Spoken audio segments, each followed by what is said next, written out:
দর্শক, সিলেটের পূজার প্রস্তুতি কেমন সে বিষয়টি জানতে চাইব। সহকর্মী আজহারউদ্দিন শিমুল আমার সঙ্গে যুক্ত হয়েছেন। শিমুল, সিলেটের পূজা যে সকল মণ্ডপগুলি রয়েছে সেগুলির প্রস্তুতি কেমন দেখছেন, আইন শৃঙ্খলা বাহিনী কি বলছে, সব মিলিয়ে সার্বিক পরিস্থিতির বিস্তারিত জানতে চাই।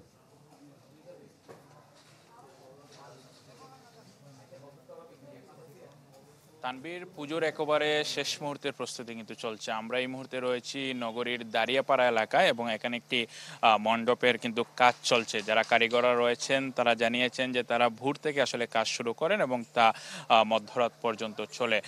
পূজার যেহেতু আর মাত্র কয়েকটা দিন, এই জন্য আসলে সব দিকে ব্যস্ততা রয়েছে। আমরা এখন যে মণ্ডপে রয়েছি এটা মদন গোপাল মন্দির আমরা রয়েছে এবং এখানে যে মণ্ডপটি তৈরি করা হচ্ছে এবং এই মণ্ডপের উপরে কিন্তু যে মঞ্চের উপর প্রতিমা নিয়ে আসা হয়েছে কিছুক্ষণ আগে এবং আমাদেরকে এখানে কারিগররা জানিয়েছেন যে সন্ধ্যার পরপরই আসলে প্রতিমাতে তারা আসলে রং তুলির আঁচড় দিবেন।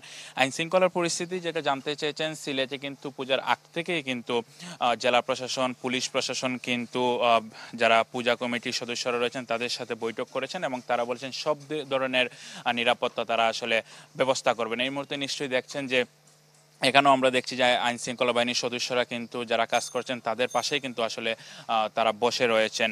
এবং একই সাথে জানিয়ে রাখি, বাংলাদেশ পূজা উদযাপন পরিষদ আমাদেরকে জানিয়েছে সিলেট জেলা এবং মহানগর মিলিয়ে এবার 618টি মণ্ডপে আসলে সার্বজনীন এবং পারিবারিকভাবে পূজা অনুষ্ঠিত হবে। এর মধ্যে সিলেট জেলায় অনুষ্ঠিত হবে 456টি মণ্ডপে এবং সিলেট যে মহানগর এলাকা রয়েছে সেই মহানগর এলাকায় 162টি মণ্ডপে পূজা অনুষ্ঠিত হবে।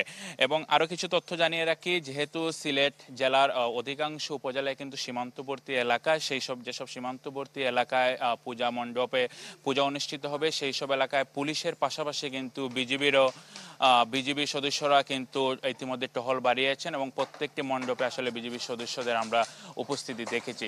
সব মিলিয়ে বলা যায় যে শেষ মুহূর্তে যেহেতু পূজা এবং যারা সনাতন ধর্মাবলম্বী রয়েছেন তারাও আসলে অধীর আগ্রহ অপেক্ষা করছেন তাদের বড় ধর্মীয় উৎসবটি অত্যন্ত আনন্দের সাথে পালন করার জন্য।